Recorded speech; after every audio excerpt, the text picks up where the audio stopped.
Sheep recycling ও শিল্প বাণিজ্যের সম্ভাবনাময় জনপদ চট্টগ্রামের সংসদীয় আসন ৪ সীতাকুণ্ড। জাতীয় নির্বাচনে এই আসনে প্রতিদ্বন্দ্বিতা করছেন ৯ জন প্রার্থী। স্থানীয়রা বলছেন ভোটের লড়াই হবে বিএনপি ও জামায়াত প্রার্থীর মধ্যে। এই জনপদের ভোটের মাঠের আরও খবর জানাতে যুক্ত হচ্ছেন ফয়সাল করিম। ফয়সাল, জানাবেন জনপ্রতিনিধি নির্বাচনে ভোটারের ভাবনা কি আর কতজন প্রার্থী প্রতিদ্বন্দ্বিতা করছেন? একই সঙ্গে জানাবেন নির্বাচনী মাঠে নারীদের বা অন্যান্যদের ভূমিকা কেমন?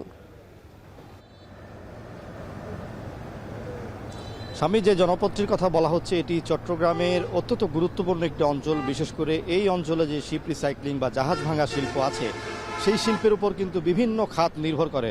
লক্ষ কোটি টাকার অর্থনীতি কিন্তু আবর্তিত হয় এই শিপ রিসাইক্লিংয়ের উপর ভিত্তি করে। এবং চট্টগ্রামের সীতাকুণ্ড কিন্তু আরও নানা কারণে বিখ্যাত, বিশেষ করে পর্যটনের একটি অপার সম্ভাবনার জায়গা। এবং দেশের বিভিন্ন বড় বড় শিল্প গ্রুপ কিন্তু এই সীতাকুণ্ডে তাদের কারখানা গড়ে তুলেছে। এবং আমরা দেখি যে প্রতিদিন কিন্তু ভারী পণ্যবাহী যান এই সীতাকুণ্ড থেকে বিভিন্ন এলাকায় ছড়িয়ে যায়। এবং এই সীতাকুণ্ড কিন্তু নানা কারণে উর্বর একটি ভূমি। এবং এই সীতাকুণ্ড থেকে এবার লড়াই করছেন মূলত ৯ জন প্রার্থী। এবং এই 9 জন প্রার্থীর মধ্যে মূলত বিএনপি প্রার্থী আসলাম চৌধুরী এবং জামায়াতের প্রার্থী আনোয়ার সিদ্দিক, তার মধ্যেই মূল। Amrapali fruit syrup, real magic in every drop. জামায়াতের প্রার্থী আনোয়ার সিদ্দিক, তার মধ্যেই মূল প্রতিদ্বন্দ্বিতা বা লড়াইটি হবে। এবং এখানে যারা জনগণ আছেন তাদের দুয়ারে দুয়ারে তারা যেমন যাচ্ছেন, তেমনি জনগণের পক্ষ থেকেও বিভিন্ন প্রত্যাশা, বিভিন্ন আশা কিন্তু নির্বাচনকে ঘিরে, প্রার্থীদেরকে ঘিরে আবর্তিত হচ্ছে। তারা চাইছেন যে এই যে সীতাকুণ্ডের যে শিল্প এলাকা, সেসব শিল্প এলাকায় ঘিরে কিন্তু আসলে কর্মসংস্থানের প্রচুর সুযোগ থাকার ফলেও কিন্তু স্থানীয় মানুষ বঞ্চিত হচ্ছে শুধুমাত্র প্রশিক্ষণের অভাবে। এবং এখানে কিন্তু শিক্ষা প্রতিষ্ঠানের অভাব রয়েছে, হাসপাতালের অভাব রয়েছে।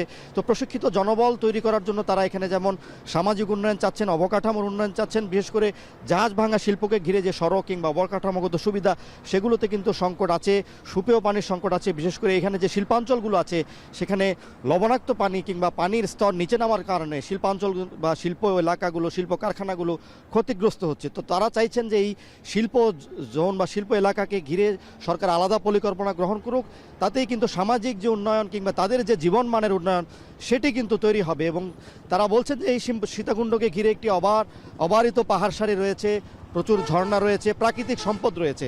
সেটিকে যাতে সদ্য ব্যবহার করা যায় সেই বিষয়টি তারা চাইছেন। এখানে পর্যটন এবং শিল্পকে ঘিরে কিংবা জাহাজ শিল্পকে ঘিরে যদি আরও পরিকল্পিত উপায়ে যদি এই সীতাকুণ্ডকে সাজানো যায়, তাহলে কিন্তু এখানকার যারা স্থানীয় মানুষ আছেন তাদের জীবনমান যেমন উন্নয়ন হবে, তেমনি শিক্ষা, দীক্ষা, স্বাস্থ্যেও এই জনপদ কিন্তু একটি উন্নয়নের যাত্রায় সামিল হতে পারবে। সামনে